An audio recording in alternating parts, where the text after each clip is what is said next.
எல்லாரும் எடுத்துக்கொள்ளுங்கள். சங்கீதம் 36 முதலாவது வசனமும் 9வது வசனமும் நான் வாசிக்கிறேன். துன்மார்க்கனுடைய துரோக பேச்சு என் உள்ளத்திற்கு தெரியும், அவன் கண்களுக்கு முன் தெய்வ பயம் இல்லை. 9வது வசனம், ஜீவ ஊற்று உம்மிடத்தில் இருக்கிறது, உம்முடைய வெளிச்சத்திலே வெளிச்சம் காண்கிறோம். அல்லேலூயா, அல்லேலூயா. நீதிமொழிகள் 20ஆம் அதிகாரம் 27வது வசனம். மனுஷனுடைய ஆவி கர்த்தர் தந்த தீபமாய் இருக்கிறது, அது உள்ளத்தில் உள்ளவைகளை எல்லாம் ஆராய்ந்து பார்க்கும். ஆதியாகமம் 2ஆம் அதிகாரம் 7வது வசனம். தேவனாகிய கர்த்தர் மனுஷனை பூமியின் மண்ணினாலே உருவாக்கி ஜீவ சுவாசத்தை அவன் நாசியிலே ஊதினார்.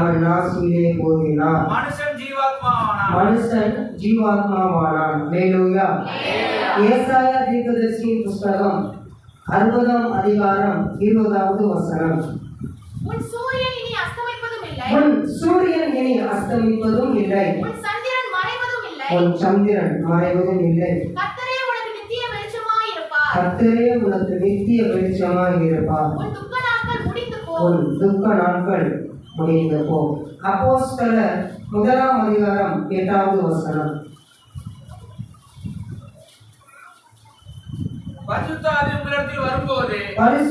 ஆவி உங்களிடத்தில் வரும்போது நீங்கள் பலன் அடைந்து எருசலேமிலும் யூதேயா முழுவதிலும் சமாரியாவிலும் பூமியின் கடைசி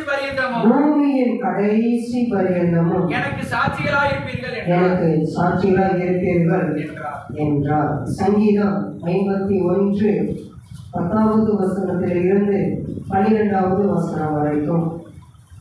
தேவனே, சுத்த இதயத்தை சிருஷ்டியும், நிலைவரமான ஆவியை என் உள்ளத்திலே புதுப்பியும். உமது சமூகத்தை விட்டு என்னை தள்ளாமலும், உமது பரிசுத்த ஆவியை என்னிடத்திலிருந்து எடுத்துக்கொள்ளாமலும் இரும்.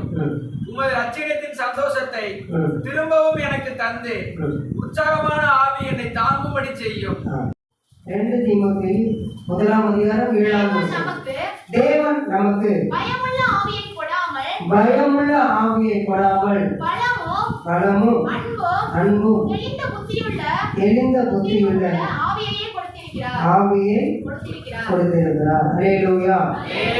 1 கொரிந்தியர் 4ஆம் அதிகாரம் 20வது வசனம். தேவனுடைய ராஜ்யம் பேச்சில் அல்ல, நிலத்திலே உண்டாயிருக்கிறது. அல்லேலூயா, அல்லேலூயா. தேவனுடைய ராஜ்யம் பேச்சில் அல்ல, நிலத்திலே உண்டாயிருக்கிறது. முதல்ல ஒரு வசனம் வாசிக்க. சங்கீதம் 36 1வது வசனத்தை ஒவ்வொரு வாசிங்க. துன்மார்க்கனுடைய பேச்சோ என் உள்ளத்திற்கு தெரியும். துன்மார்க்கனுடைய துரோக பேச்சு என் உள்ளத்திற்கு தெரியும். அவன் கண்களுக்கு முன் தெய்வ பயம் இல்லை. அல்லேலூயா. இன்றைக்கு தேவ வார்த்தையின் தலைப்பு என்ன அப்படின்னா, தெய்வ பயத்தோடு வாழ்வதற்கு நமக்கு தைரியம் வேண்டும். தெய்வ பயத்தோடு நாம் வாழ்வதற்கு தைரியம் வேண்டும். இந்த தலைப்பை நம்ம புரிஞ்சுக்கிட்டாலே எல்லாமே நம்மளுக்கு என்ன செஞ்சிடும், வந்துடும். சில பேருக்கு சத்தியம் தெரியும், ஆனா அந்த சத்தியத்தின்படி வாழ்வதற்கு அவர்களால் முடியாது. அவர்கள் பயப்படுவார்கள். தேவனுக்கு பயந்து நம்மால் வாழ முடியுமா? சொல்லுங்க, தேவனுக்கு பயந்து நம்மால் வாழ முடியுமா? தேவனுக்கு பயந்து வாழ்வதை போல நம்மால் நடிக்க முடியும். ஆனால் தேவனுக்கு பயந்து நாம் வாழ வேண்டும் என்றால் அதற்கு நமக்கு தைரியம் வேண்டும். அல்லேலூயா. உம்முடைய வெளிச்சத்திலே வெளிச்சம் காண்கிறோம் அப்படின்னா என்ன? கர்த்தரே நமக்கு நித்திய வெளிச்சமாக இருக்கிறார். மனுஷனுடைய ஆவி கர்த்தர் தந்த தீபமாக இருக்கிறது, அது உள்ளத்தில் உள்ளவைகளெல்லாம் என்ன செய்து பார்க்கும், ஆராய்ந்து பார்க்கும். அல்லேலூயா. பரிசுத்த ஆவியானவர் வரும்பொழுது நீங்கள் பலன் அடைந்து தேசம் முழுவதும் எனக்கு எப்படி இருப்பீர்கள்? சாட்சியாக இருப்பீர்கள். மனுஷனுடைய ஆவி அடைந்து போகும். தாய் தகப்பன் பேச்சை கேட்கலன்னா அவர் என்ன செஞ்சு விடுவாரு? அடைச்சிடுவார். அப்ப இந்த மனுஷனுடைய ஆவியும் தேவனுடைய ஆவியும் வேற. இந்த மனுஷனுடைய ஆவி எல்லாவற்றையும் என்ன செய்து பார்ப்போம்? ஆராய்ந்து பார்ப்போம். அப்ப இந்த ஆவி நடுநிலைமையா இருந்துச்சுன்னு வச்சுக்கோங்களேன், அது நேர்மையா நடக்கும். மாமிசத்துல சாஞ்சிடுச்சுன்னா மாமசத்தின்படி மட்டும்தான் அதை செஞ்சு கொண்டிருக்கோம், நடந்துருக்கோம். ஆண்டு சொல்ற வலதுபுறமாவது இடதுபுறமாவது சாயாதே, உன் காலை தீமைக்கு விலக்குவாயாக. அல்லேலூயா, அல்லேலூயா. அப்ப இந்த மனிதனுடைய ஆவி ரொம்ப சோர்ந்து போய் இருப்பதனால தான் நம்ம ஜெபம் பண்றோம். சங்கீதம் 51ல நிலைவரமான ஆவியை எனக்கு என்ன செய்யுங்க தாங்க. அந்த வசனத்தை எழுதுவே நம்ம படிப்போம். சங்கீதம் 51 நிதானமாகவும் பொறுமையாகவும் ஒரு வாசிங்க.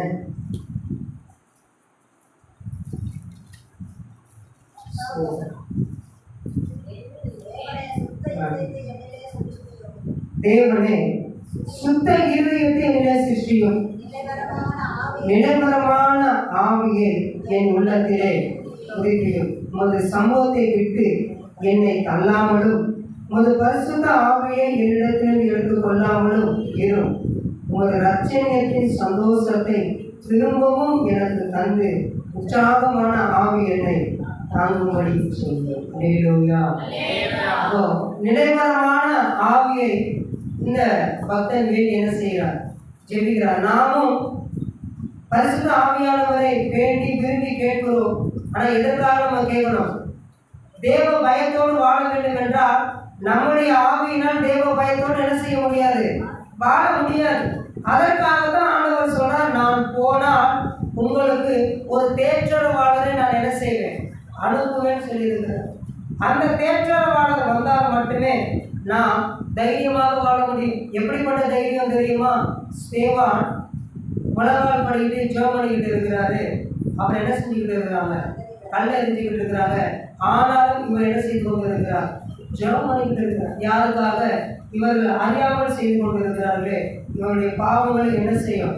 மன்னியும் அப்படின்னு ஜெபம். அப்போ 7ஆம் அதிகாரம் 55வது வசனம். அவன் பரிசுத்த ஆவியினாலே நிறைந்தவனாய் வானத்தை அண்ணாந்து பார்த்து தேவனுடைய மகிமையையும் தேவனுடைய வலது பாரசத்தில் இயேசுவானவர் நிற்கிறதையும் கண்டு. அல்லேலூயா.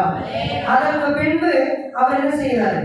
ஜெபம் பண்றார். அதாவது பரிசுத்த ஆவியானவருடைய பலன் நமக்கு கிடைக்கும் பொழுது தேவ பயத்தோடு வாழ்வதற்கான தைரியம் நமக்கு கிடைக்கும். நான் தேவனுக்கு பயந்து நடக்கிறேன் அப்படின்னு சொல்லிட்டு நம்ம வெளியில போய் தேவனுடைய வார்த்தையை மீறி நடக்கிற செயலை தான் நம்ம என்ன செஞ்சுக்கிட்டு இருக்கிறோம்? ஈடுபட்டு இருக்கிறோம். அதனாலதான் ஆண்டவர் சொல்கிறார், துன்மார்க்கனுடைய துரோக பேச்சு என் உள்ளத்திற்கு தெரியும், அவன் கண்களுக்கு முன் தெய்வ பயம் இல்லை. அல்லேலூயா. வெளிச்சத்தை காண்கிறோம் அப்படின்னா கர்த்தரே நமக்கு நித்திய வெளிச்சமாக இருக்கிறார். இந்த பரிசுத்த ஆவியானவரை நாம் பெற்றுக்கொண்டு ஆண்டவராகிய இயேசு கிறிஸ்துவினுடைய வாழ்க்கையில என்னெல்லாம் நடந்திருக்கோ அதையெல்லாம் நாம் ஆராய்ந்து பார்ப்பதற்கு அந்த பரிசுத்த ஆவியானவர் நமக்கு உதவி செய்கிறார். அல்லேலூயா, அல்லேலூயா. பரிசுத்த ஆவியானவர் கொடுக்கப்பட்டதுக்கான காரியம் எதற்கு? காரணம் என்ன? எதற்காக பரிசுத்த ஆவியானவர் கொடுக்கப்பட்டிருக்கிறார்? சகல சத்தியத்தையும் நடப்பதற்கு, கல்லணைய, அப்புறம் சாட்சியாய் வாழ, அப்புறம்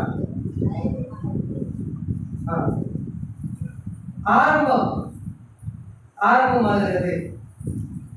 அப்படின்னா என்ன அர்த்தம்?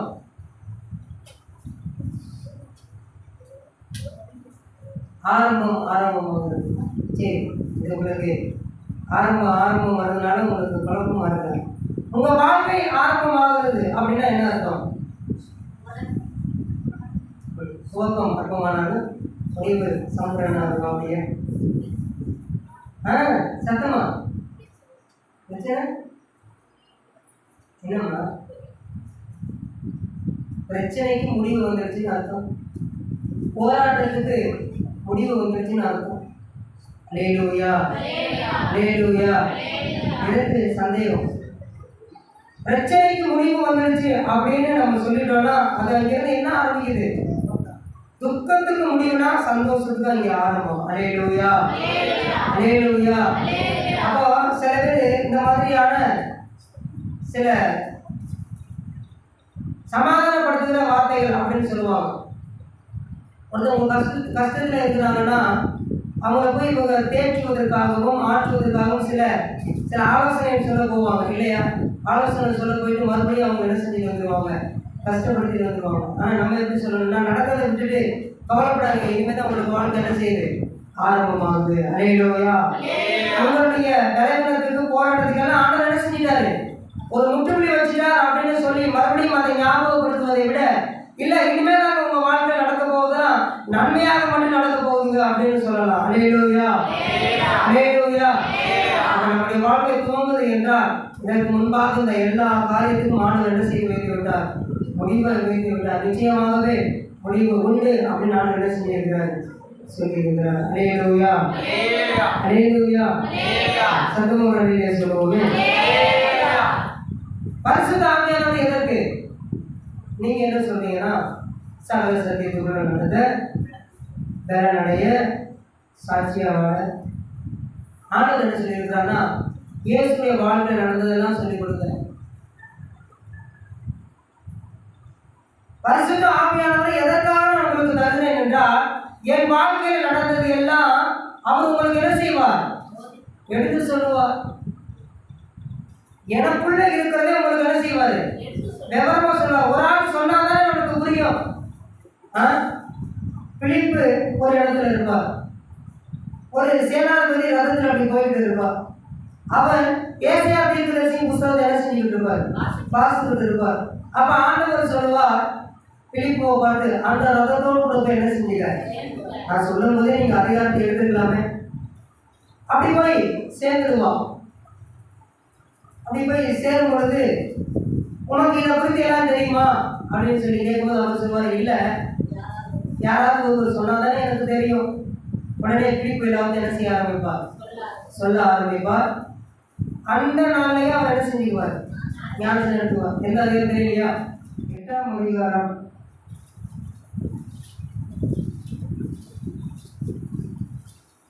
26வது வசனத்திலிருந்து. பின்பு கர்த்தருடைய தூதன் பிலிப்பை நோக்கி, நீ எழுந்து தெற்கு முகமாய் எருசலேமிலிருந்து காசா பட்டணத்துக்கு போகிற வனாந்தர மார்க்கமாய் போ என்றான்.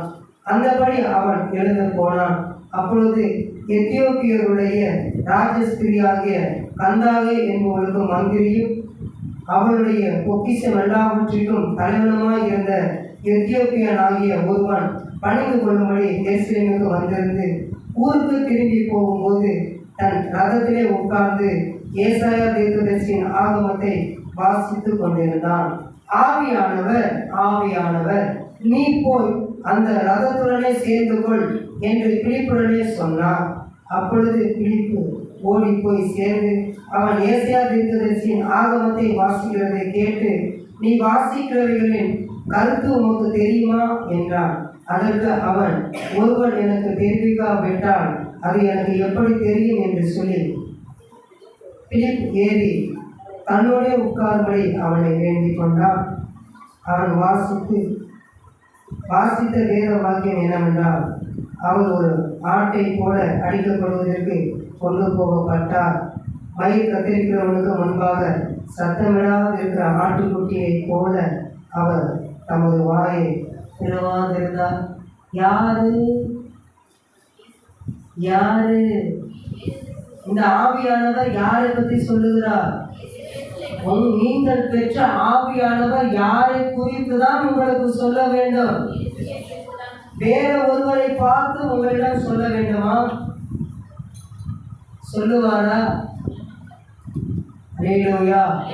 பரிசுத்த ஆவியானவர் நமக்குள்ள வருவதற்கான முக்கிய காரணமே இயேசுவானவருடைய வாழ்க்கையில நடந்த ஒவ்வொரு காரியத்தையும் நமக்கு விளக்கி சொல்வது. அதுதான் சகல சத்தியத்துக்குள்ள நடத்துவது. இயேசுவானவர் இப்படிப்பட்ட ஒரு சூழ்நிலையில இருந்தால் அவர் இந்த சூழ்நிலை இருக்கும் பொழுது இப்படி நடந்து கொண்டார். இப்படி நடந்து கொண்டது நிமித்தமாக இந்த காரியம் அவருக்கு வாய்த்தது.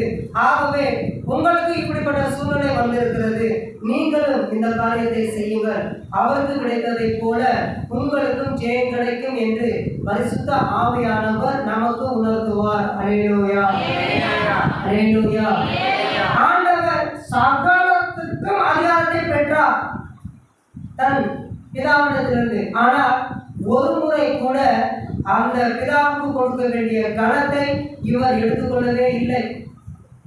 அல்லேலூயா, அல்லேலூயா. நாம் மற்றவருக்கு கொடுக்க வேண்டிய கணத்தை எடுத்துக்கொள்ளும் பொழுது நீங்கள் பரிசுத்த ஆவியானவரை பெற்றுக்கொண்டால், இல்லை இதற்கு இது அவருக்கு சேர வேண்டிய கணம், நீங்க இதை எடுத்துக்கொள்ள கூடாது என்று சொல்லும். ஏனென்றால் நீங்கள் சொந்த தெய்வமாக ஏற்றுக்கொண்ட இயேசு கிறிஸ்து இந்த பூமியில வாழ்ந்த நாட்கள் முழுவதும் பிதாவுக்கு கொடுக்க வேண்டிய கணத்தை ஒருபோதும் அவர் எடுத்துக்கொள்ளவில்லை என்று நமக்கு சொல்லிக் கொடுப்பார். அல்லேலூயா, அல்லேலூயா. இந்த உலகத்தில் இருக்கிற எல்லாருக்குமே இயேசு கிறிஸ்துவை குறித்து தெரியும். ஆனால் அவர் வாழ்க்கையில் நடந்த காரியங்கள் எதற்காக நடந்தது, என்ன நோக்கத்துக்காக நடந்தது என்பது அவர்களுக்கு என்ன செய்யாது, தெரியாது. உலகத்தில் இருக்கிற எல்லா தேவர்களோடும் ஒருவர் இயேசு அப்படின்னு நினைச்சுக்குவாங்க. அல்லேலூயா, அல்லேலூயா. எல்லா தேவர்களோடும் ஒருவர் இயேசு. சத்தமா சொல்லுங்க. உங்க ஆத்மா கேட்கும்படி சொல்லுங்க. நிச்சயமா என் ஆத்மாவே கேட்கலையே. இல்ல, என் ஆண்டவர் பாவியை நேசிக்கிறவர். அல்லேலூயா. எல்லா தேவர்களுக்கும் ஒரு தேவன், என்னுடைய ஆண்டவர் இருக்கவே முடியாது. அல்லேலூயா, அல்லேலூயா. தெய்வ பயத்தோடு நாம் வாழ்வதற்கு தைரியம் வேண்டும். மனுஷனுக்கு பயப்படும் பயம் கண்ணீர் வருவிக்கும். ஆனா அது நம்மளுக்கு தெரியும், சத்தியம் நம்மளுக்கு தெரியும். ஆனா அந்த வார்த்தைக்கு ஏற்ற சில பிரச்சனைகளும் சில காரியங்களும் நடக்கும் பொழுது நாம் அந்த சத்தியத்துக்கு என்ன செய்ய மாட்டோம், கீழ்ப்படிய மாட்டோம். ஏன்னா நம்மளுக்கு என்ன இருக்காது, தைரியம் இருக்காது. அல்லேலூயா. அது நமக்கு தேவன் பயமுள்ள ஆவியை தரல, எப்படிப்பட்ட ஆவியை தந்திருக்கிறாரு, பலமுள்ள ஆவியை தந்திருக்கிறார். அல்லேலூயா, அல்லேலூயா. பலமுள்ள ஆவியை நாம் என்ன செய்திருக்கிறோம், பெற்றிருக்கோம். பலமுள்ள ஆவியை நாம் என்ன செஞ்சிருக்கிறோம், பெற்றிருக்கோம். அல்லேலூயா, அல்லேலூயா. இந்த வசனத்துக்கு என்னால் கீழ்ப்படிய முடியாது என்று நாம் என்ன செய்யக்கூடாது,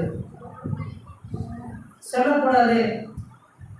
ஏன்னா அந்த வசனத்துக்கு கீழ்ப்படிய வேண்டும் என்பதற்காகத்தான் தேவன் நம்ம என்ன செஞ்சிருக்கிறாரு, நல்ல ஒரு பலமுள்ள ஆவியை கொடுத்திருக்கிறார். இந்த பலன் எதுக்கு திரும்ப பயன்படுகிறது, இந்த பலன் கர்த்தருக்கு பயந்து நடக்க வேண்டும் என்பதற்காகத்தான் இந்த பலன் ஆண்டவர் என்ன செஞ்சிருக்கிறாரு, கொடுத்திருக்கிறார். ஆனா இந்த பலத்தை பெற்றுக்கொண்டவர்கள் துணிகரமாய் நடக்கிறார்கள்.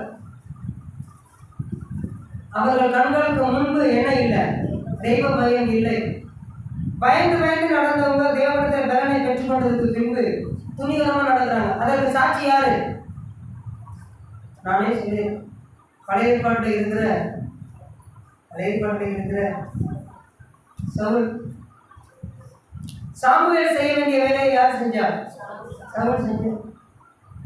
அவரு ராஜாவா அபிஷேகம் பண்ணும்போது ரொம்ப பயந்தார், ரொம்ப வெக்கப்பட்டார் இல்லையா. என்னைய போய் நீங்க எப்படி ராஜாவா அபிஷேகம் பண்ண முடியும் அப்படின்னு ஒரு தயக்கத்தோடு நின்ற சவுல்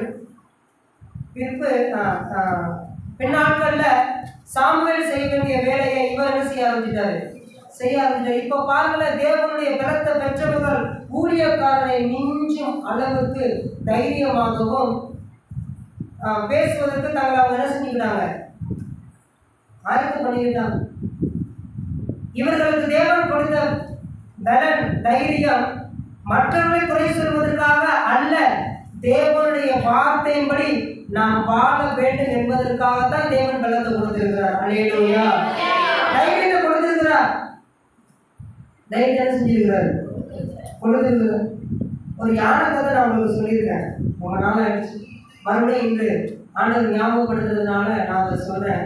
ஒரு பிசினஸ் ஒரு ஒரு அரங்குக்குள்ள அந்த அவங்களுக்கு அறிவுரை சொல்லுகிற ஒருவர் என்று சொல்லுகிறார், யானையை வளர்க்கும் அந்த யானை பாகன் அந்த யானை வளர்ப்பதற்கு அது சின்னதாக இருக்கும்போது என்ன செஞ்சுட்டு வந்துருவாராம், கூட்டிட்டு வந்துருவாராம். அந்த சின்னதாக இருக்கும் பொழுது பெரிய சங்கிலியை போட்டு கட்டி வச்சிடுவார். அப்போ அந்த யானை என்ன செய்யும்? அந்த சங்கிலியை இழுத்து இழுத்து பார்ப்போம், அதனால என்ன செய்ய முடியாது, இழுக்கவே முடியாது. அப்புறம் பெருசாக வளர்ந்து ஒரு மரத்தையே வேரோடு குடும்பம் அளவுக்கு பலன் அதுக்கு இருக்கும். ஆனால் அந்த பாகன் என்ன செய்வார்? அவ்வளோ பெரிய செயினை ஒரு கட்டி வைப்பார், சின்ன ஒரு கயிறை வச்சு என்ன செய்வார்? கட்டி போட்டுருவார். ஏன் அப்படி கட்டி போடுறாரு அப்படின்னா, அந்த யானைகளுடைய மூளையில நம்ம காலில் கட்டி இருக்கிறத நம்மளால என்ன செய்ய முடியாது, இழுக்க முடியாது, அதுலேருந்து விடுதலை பெற முடியாது. அதனால நம்ம எதுக்கு முயற்சி செய்யணும் அப்படின்னு அது கம்முன்னு நிற்கும். ஆனால் அது லைட்டாக அசைஞ்சா கூட அந்த கயிறு என்ன செஞ்சிடும், அந்த அல்லேலூயா. நாமும் அப்படிதான் இருக்கிறோம். நம்மளுடைய ஆவி ஆராய்ந்து பார்க்கும், இப்படி நடக்கக்கூடாது, இப்படிதான் நடக்கணும், இப்படி போகாத, இப்படி போகணும் அப்படின்னு நம்ம சொல்லும். ஆனால் நடக்கிற காரியம் பார்த்து இப்படியெல்லாம் நம்மளால என்ன செய்ய முடியாது, வாழ முடியாது, வேண்டாம் அப்படின்னு பயத்தை கொடுக்கும். அந்த பயம் வரக்கூடாது என்பதற்காக தான் ஆண்டவர் பயமுள்ள ஆவியை கொள்ளாமல் பலமுள்ள ஆவியை நமக்கு கொடுத்திருக்கிறார். அல்லேலூயா. அந்த ஆவியை பெற்றவர்களுக்கு கர்த்தருடைய வார்த்தைக்கு கீழ்ப்படிவதற்கு பயமே இருக்கக்கூடாது. ஒருவருக்கு பயம் உண்டு, யாருக்கு? நானே சொல்றேன், யோனா. கர்த்தருடைய வார்த்தை, நீ அந்த நினைவே பட்டணத்துக்கு போய் அவர்களுக்கு விரோதமாக என்ன செய், உபதேசம் பண்ணு, தரிசனம் பண்ணு சொல்லுவார்.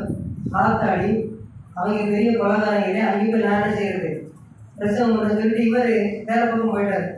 ஆனால் ஆண்டவர் என்ன செய்யல, விடலை. அவரை கூட்டிட்டு வந்து அந்த நினைவே பட்டணத்துக்கு விரோதமாக பிரசங்கிக்க வைத்தார். அல்லேலூயா. ஆனா ஆவியை பெற்றது நிமித்தமாக தைரியமாக ஒரு காரியத்தை செய்தார். நீ உன் ஏக சுதனாக இருக்கிற ஒரே ஒரு குமாரனை எனக்கு என்ன செய்யணும், நான் காண்பிக்கும் இடத்துல போய் பலி செலுத்தணும்னு சொன்ன உடனே கர்த்தருடைய வார்த்தையை கேட்டு இவனுக்கு என்ன வரல, பயம் வரல. அவனுக்கு என்ன வந்தது, தைரியம் வந்தது. தைரியம் வந்து என்ன வரும், விசுவாசம் வரும் இல்லையா? தைரியம் வந்து என்ன வரும், ஓப்பா பார்த்துக்கலாம், நீ நிறுத்தின சிலையை நான் என்ன செய்ய முடியாது, வணங்க முடியாது, நீங்கள் எங்கே வேணாலும் போடு. ஏன் உனக்கு பயம் இல்லை? என் ஆண்டவர் எல்லாமே என்ன செய்வார், மீட்பா.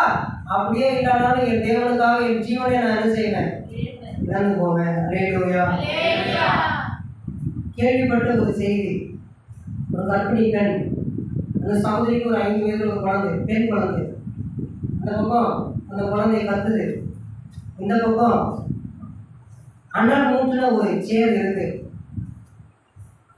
அந்த சகோதரிட்ட கேட்குறாங்க, நீ இந்த இயேசுவை மறுதளிச்சின்னா உன் பிள்ளையோட போய் என்ன செய்யலாம், வாழலாம், உன் பிள்ளையோட போய் என்ன செய்யலாம், இருக்கலாம்.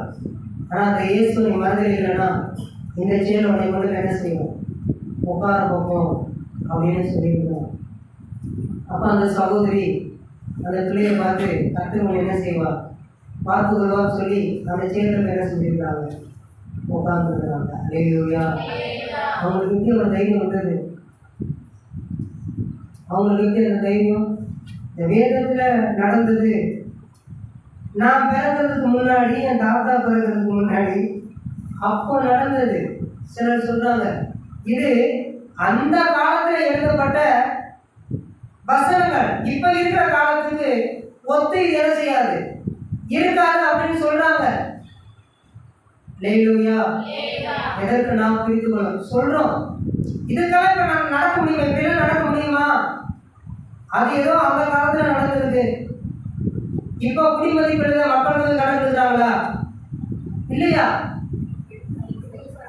சென்சஸ் கணக்கு எடுக்கிறாங்கல்ல, எடுக்கிறாங்களா இல்லையா? ஏசு கிறிஸ்து பிறக்கும் பொழுது அவங்க எதுக்காக கடந்து போனாங்க, எனக்கு போனாங்கல்ல, என்ன ஒரு மாற்றம், இவங்க போனாங்க அவங்க வர்றாங்க, அவ்வளோதான். கொலைக்கு போன தேசத்துக்கு சொந்த ஊருக்கு இவங்க என்ன செஞ்சாங்க, போனாங்க. இப்போ அவங்க என்ன செய்யறாங்க, வந்து கேட்குறாங்க, அவ்வளோதானே. அப்போ அங்கே நடந்தது, அந்த காலத்தில் நடந்தது, இப்போ என்ன செய்யுது நடந்தது. இப்போ நம்ம வட மாநிலத்து பக்கத்தில் ஒரு டாக்டரையும் அவருடைய 2 மகன்களையும் ஒரு வேனில் வச்சு ஜீப்பில் வச்சு எரிச்சாங்கல்ல. அப்போ அந்த சகோதரி இப்படிப்பட்ட செயலை செய்தவர்களை நான் மனப்பூர்வமாக மன்னிக்கிறேன் அப்படின்னு சொல்லியிருக்காங்கன்னா, அப்படி சொல்லும் அளவுக்கு தைரியம் எப்படி வந்தது? அல்லேலூயா. தேவனுடைய ராஜ்யம் பேச்சு அல்ல, இதில் இருக்கு, வெள்ளத்தில் இருக்கு. அதை தேவன் அறிந்ததுனால தான் நமக்கு கனத்தை கொடுத்திருக்கிறார். அல்லேலூயா, அல்லேலூயா. அந்த பலத்தை பெற்றுக்கொண்டதுக்கு பின்பும் கூட நம்ம பயந்து இருக்கிறோம். எதுக்கு பயப்படுறோம்? மற்ற காரியத்துலாம் பயப்படுறது இல்லை, வசனத்துக்கு மட்டும் நம்ம பயப்படுறோம். ஒருவரை குறித்து குறை சொல்லக்கூடாது, அதுக்கு பயம் இல்லை. துணிகரமா தேவனுடைய சபையில துணிகரமா நீ என்ன செய்யக்கூடாது, பேசக்கூடாது. பிரசங்க 5ஆம் அதிகாரத்தில் சொல்லப்பட்டிருக்கிறது. ஆனா தேவனுடைய சபையில துணிகரமா பேசுவதற்கு நம்மளுக்கு என்ன இருக்காது, பயம் இருக்காது. ஆனா தேவனுடைய வசனத்தின்படி வாழ்வதற்கு மட்டும் நம்மளுக்கு என்ன வந்துடும், பயம் வந்துடும். அது ஆண்டவருக்கு தெரிந்ததுனால தான் அவன் இல்லை, நீ பயப்படாத, அதற்கான பலனை நான் அவனுக்கு என்ன செஞ்சிடறேன், தந்துடுறேன் அப்படின்னு சொல்லியிருக்கேன். அல்லேலூயா, அல்லேலூயா, அல்லேலூயா. நான் பரலோகராஜ்யத்திற்கு பிரவேசிப்பதற்காக மனம் திரும்பியிருக்கிறேன் என்றால் பேச்சோடு மட்டும் நம்ம நிறுத்திவிடக் கூடாது. அதான் ஆண்டவர் சொல்றார், கை கொண்டு போதிக்கிறவன் யாரு, பாக்கியவான். உலகத்தையே நீ ஆதாயப்படுத்திக் கொண்டாலும் உன் ஆத்மாவை நஷ்டப்படுத்த உனக்கு லாபம் என்ன? அதுதான் உன்னுடைய வெளிச்சத்திலே வெளிச்சம் காண்கிறோம். ஏன்னா நமக்கு கொடுத்திருக்கிற ஆவி ஆராய்ந்து தான் பார்க்கும். இப்போ உலகத்தில் இருக்கிற எல்லா மனிதர்களுக்கும் என்ன இருக்கு, ஆவி இருக்கா இல்லையா? அது எல்லாம் ஆராய்ந்து பார்க்கும். எப்படி ஆராய்ந்து பார்க்குது? அப்படியே ஆராய்ந்து பார்க்குது. இந்த ஆண்டவர்கிட்ட போனால் நம்மளுக்கு என்ன நடக்கும், உபயர்கிட்ட போனால் என்ன நடக்கும், உபயர்கிட்ட போனால் என்ன நடக்கும், உபய சிலை இருந்தால் என்ன நடக்கும், ஆராய்ந்து பார்க்குறது இல்லை. ஆனால் இயேசுகிட்ட போனால் என்ன நடக்கும் அப்படிங்கிறத தெரிந்து கொள்ள வேண்டும் என்றால் அதற்கு பரிசுத்த ஆவியானவர் அவசியம். அல்லேலூயா, அல்லேலூயா. மனிதனுடைய ஆவியை பெற்று இந்த மடத்தில் இருக்கலாம், ஆனால் மகிமையில் இருக்க முடியாது. அல்லேலூயா. மனிதனுடைய ஆவியை பெற்று இந்த சபையில இருக்கலாம், ஆனால் ராஜ்யத்தில் இருக்க முடியாது. அதற்கு தேவனுடைய ஆவி நம்ம என்ன செய்யணும், கட்டாயம் வேணும். ஆண்டவர் அதான் சொல்கிறார், ஒருவன் ஜலத்தினாலும் ஆவியினாலும் பிரபாவிட்டால் தேவனுடைய ராஜ்யத்துக்குள் என்ன செய்ய முடியாது, பிரவேசிக்க முடியாது. ஆவியினால நிரம்புறது அப்படின்னா என்ன? அதுல ஒரு பகுதியை மட்டும்தான் நம்ம பிடிச்சுக்கிறோம், இன்னொரு பகுதி என்ன, பேச்சோட அல்ல, பலத்தில் இருக்கணும். பரிசுத்த ஆவியானவருடைய பலம் நமக்கு வந்துடுச்சுன்னா, பலத்தை நாம் பெற்றுக்கொண்டால் கர்த்தருடைய வார்த்தைக்கு பயப்படுவதற்கான, கர்த்தருடைய வார்த்தைக்கு கீழ்ப்படிவதற்கான பயம் நம்மளுக்கு என்ன செய்யாது, இருக்காது. எதுவாக இருக்கணும், இந்த வார்த்தையின்படி தான் என்ன செய்யணும், வாழணும். உங்களுடைய வெளிச்சத்திலே வெளிச்சம் காண்கிறேன், வெளிச்சம் காண்கிறோம் அப்படின்னா இந்த இயேசு கிறிஸ்துவை சரியாக நாம் அறிந்து கொள்வதற்கு கர்த்தருடைய வெளிச்சம் நம்மளுக்கு வேண்டும். இது ஒரு பாயிண்ட். அப்படி அந்த வெளிச்சம் நம்மளுக்கு கிடைக்கலன்னா, இதோ அங்கே இருக்கிறார் இயேசு, இதோ இங்கே இருக்கிறார் இயேசு அப்படின்னு சொல்லப்படுகிற கூக்குரலுக்கு நாம் செவியை சாய்த்து போய்விடுவோம், ஆத்மாவை இழந்து விடுவோம். அல்லேலூயா. இது ஒரு பாயிண்ட். அதற்கு பிறகு கர்த்தருடைய வார்த்தையின்படி, அதாவது தேவனுடைய வார்த்தையின்படி நாம் வாழ வேண்டும் என்றால் நம்முடைய பலத்தினால் வாழவே முடியாது. கர்த்தருடைய பலத்தினால் மட்டுமே நம்மால் என்ன செய்ய முடியும், வாழ முடியும். அப்படி வாழ்ந்தவர்கள் சொல்கிற அறிக்கை என்னன்னா, நான் நிற்பதும் நிர்மூலமாக இருப்பதும் தேவனுடைய சுத்த கிருபை. அல்லேலூயா, அல்லேலூயா. நான் இதை செஞ்சிடுவேன், நான் இப்படி நடந்துடுவேன், இந்த வசனம்னா எனக்கு ரொம்ப சாதாரணம், என்னால் கீழ்ப்படிஞ்ச முடியும். இல்லை, முடியாது. கர்த்தருடைய தேவனுடைய பலன் இல்லாமல் எதையுமே நம்ம என்ன செய்ய முடியாது, செய்ய முடியாது. இயேசு கிறிஸ்துவே தன்னுடைய சிநேகிதரை உயிரோடு எழுப்புவதற்கு அவர் போய் எப்படி ஜெபம் பண்றாருன்னா, ஆண்டவரே நீர் என்னுடைய ஜெபத்தை கேட்கிறீர் என்பதை நான் என்ன செஞ்சிருக்கிறேன், அறிந்திருக்கிறேன்.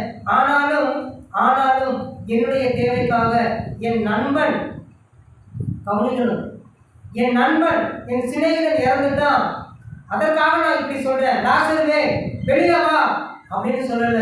சுற்றி இருக்கிறவர்கள் விசுவாசிக்க வேண்டும் என்பதற்காக நான் இதை சொல்லுவேன்னு சொல்லி லாசருவே வெளியே வா அப்படின்னு என்ன செஞ்சாரு, சொன்னாரு. அல்லேலூயா, அல்லேலூயா. அந்த தைரியம் ஒருபோதும் சுயநலமாக சிந்திக்காது. பரிசுத்த ஆவியானவரை பெற்றுக்கொண்டு அதன் நிமித்தமாக வருகிற பலனை பெற்றவர்கள், அந்த பலனோடு இருக்கிறவர்கள் ஒருபோதும் தனக்காகவோ தன்னுடைய குடும்பத்துக்காகவோ சிந்தித்துக் கொண்டே இருக்க மாட்டார்கள். இந்த பரிசுத்த ஆவியானவரை பலத்தை பெற்ற ஒருவர் கூட தனக்காக ஜெபிக்கவில்லை. இயேசு கிறிஸ்து பரிசுத்த ஆவியானவரை நிரப்பப்பட்டவராக மனாந்தரத்துக்கு கொண்டு போகப்பட்டார். அவர் சிலுவையில் இருக்கும் பொழுது அறியாமல் செய்கிற இவர்களுக்காக என்ன செய்யும், மன்னியும் என்று சொன்னார். பரிசுத்த ஆவியானவரால் நிரப்பப்பட்டு அந்த ரதத்தோடு சேர்க்கப்பட்ட பிலிப்பு முழங்கால் படித்து ஜெபிக்கும் பொழுது, ஆண்டவரே என்னை எப்படியாவது விடுவித்து விடும், இந்த கல்லறையிலிருந்து என்னை பாதுகாத்துக் கொள்ளும், உங்களுடைய மகிமையினால் உங்களுடைய அக்கினியினால் என்னை என்ன செய்யும், சுற்றி வேலை எடுத்து பாதுகாத்துக் கொள்ளும் என்று ஜெபிக்கவில்லை. அறியாமல் செய்கிற இவர்களுக்காக ஜெபம் பண்ணினார். அல்லேலூயா. பரிசுத்த ஆவியானவருடைய பலத்தை பெற்ற நாம் எத்தனை பேருக்காக நாம் ஜெபித்துக் கொண்டிருக்கிறோம்? கருத்தால், கண்ணீரோடு, மற்றவர்கள் இப்படி போகவிடக் கூடாது என்பதற்காக. ஆனா அந்த பலன் தான் ஜெபிக்க சொல்லும். ஆண்டவர் சொல்கிறார், உன் சத்துரு உன் வழிகள் கர்த்தருக்கு பிரியமாக இருந்தால் உன் சத்துரு உன்னோடு கூட சமாதானமாகும்படி செய்வார். 1000 கடன் அவனுக்கு மன்னிக்கப்பட்டது. ஆனா அவனால 100 கடன் என்ன செய்ய முடியல, மன்னிக்க முடியல. என்னுடைய பாவத்தை மன்னியும் ஆண்டவரே என்று சொல்லி மணிக்கணக்காக நம்மால் ஜெபிக்க முடிகிறது. நமக்கு யாராவது விரோதமாக செயல்பட்டால் அவர்களை மன்னிப்பதற்கு கடுகு நேரம் கூட நமக்கு என்ன செய்ய முடியுது, வர முடியுது. நான் எப்படி மன்னிப்பேன்? அவன் எனக்கு செஞ்சது கொஞ்சமா நஞ்சமா? செத்தாலும் அவன் என்ன செய்யக்கூடாது, பார்க்க கூடாது. சொல்றமா இல்லையே? சொல்றல. ஆனா ஆண்டவரே என்னுடைய பாவத்தை என்ன செய்யும், மன்னிக்கணும், மணிக்கணக்கா ஜெபம் பண்றான். அவர் சொல்றாரு, முதலில் உன் சகோதரன் உனக்கு செய்த எல்லா பாவத்தையும் நீ மன்னி, அதற்கு பிறகு உன்னுடைய பாவத்தை நான் என்ன செய்ய மன்னிப்பேன். நீ அவனுடைய பாவத்தை மன்னிக்கலனா உன்னுடைய பாவத்தை நான் என்ன செய்ய மாட்டேன், மன்னிக்க முடியாது. அப்ப அவனுடைய பாவத்தை மன்னிக்க வேண்டும் என்றால் அதற்கு நம்முடைய பலத்தினால் மன்னிக்க முடியாது. பல காரியத்தை கொண்டு வரும். ஏன்னா நமக்குள்ள இருக்கிற ஆவி என்ன செய்யும், ஆராய்ந்து பார்த்தோம். நமக்குள்ள இருக்கிற ஆவி என்ன செய்யும், ஆராய்ந்து பார்த்தோம். ஆனா தேவனுடைய ஆவி நமக்குள்ள இருந்துச்சுன்னா சத்தியத்திலே நடப்பதற்கு நமக்கு வேலை தரும். அல்லேலூயா, அல்லேலூயா. இப்படி நடந்துச்சுன்னா இதெல்லாம் உனக்கு இல்லாம போயிடுங்க. இதை நீ கொடுத்துட்டீங்கன்னா உன் பிள்ளைங்களாம் எப்படி கஷ்டப்படுவாங்க தெரியுமா? இந்த காலத்துல இப்படி கஷ்டப்படுறாங்களே, அப்ப இனி வரும் காலத்துல எப்படி கஷ்டப்படுவாங்க? புத்தி இல்லாம நீ நடக்கிற, உன் பிள்ளைகளுக்கு கொஞ்சம் சேர்த்து வைப்பா. ஆண்டவர் சொல்லியிருக்கிறாருல, சுதந்திரத்தை நீங்க சொல்ல மாட்டீங்க பொழுது பிள்ளைகளுக்கு பெற்றோர்கள் என்ன செஞ்சு வச்சுட்டு போறாங்க,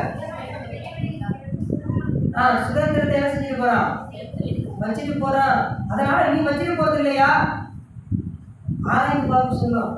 ஆனா கர்த்தருடைய ஆதரவுக்கு என் ஆண்டவர் இதற்கு மேலே என் பிள்ளைகளை பாதுகாப்பாருப்பா. அல்லேலூயா.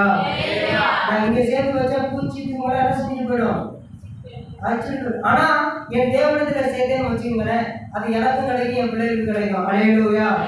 அப்படி சொல்வதற்கு அந்த ஆவியின் மேல நம்மளுக்கு இருக்கணும். சொல்வதற்கு மட்டும் இருக்காது, செயல்படுவதற்கு என்ன செய்யும், என்ன செய்யும், தண்டனை தரும். தெய்வ பயத்தோடு வாழ்வதற்கு தைரியம் நமக்கு வேண்டும். அந்த தைரியம் தேவ ஆவியினால் மட்டுமே முடியும். மற்ற எதை வைத்தும் கூட நம்மால் தேவனுடைய வார்த்தை என்ன செய்ய முடியாது. நம்ம ஜெபம் பண்ணுவோம், ஆண்டவரே நான் கீழ்ப்படுகிறேன் அவருக்கு சொல்வார்னா, துன்மார்க்கனுடைய துரோக பேச்சு என் உள்ளத்துக்கு என்ன செய்யும். சரி உன்னை பற்றி எனக்கு தெரியாத ஏப்பா நீ எல்லாரும் நீ பண்ணுவ, மலகாலம் ஜெபம்னா கண்ணீர்லாம் வலிப்ப, ஆனால் அந்த வார்த்தை எப்படி வந்த உடனே என்ன செஞ்சுடுவேன் அப்படியே நீ விளையாடுவ. உனக்கு தெரியும், உனக்கு பற்றி எனக்கு தெரியும்ப்பா, காரியம் ஆனதுக்குள்ள என்ன செஞ்சிடுவேன். கர்த்தருக்கு ஸ்தோத்திரம். தேவனுடைய ராஜ்யம் பேச்சு அல்ல, பலத்தில் இருக்கிறது. அல்லேலூயா. அந்த பலத்தின் பேர் பரிசுத்த ஆவியானவர். அந்த பலம் நமக்கு தேவன் என்ன செஞ்சிருக்காரு, கொடுத்திருக்கிறாரு. அந்த பலத்தை பெற்ற நாம் தேவனுடைய வார்த்தையின்படி வாழ்வதற்கு பயப்படக்கூடாது, தேவனுக்கு பயந்து நடக்கலாம். அல்லேலூயா. ஆண்டவர் பொறுத்து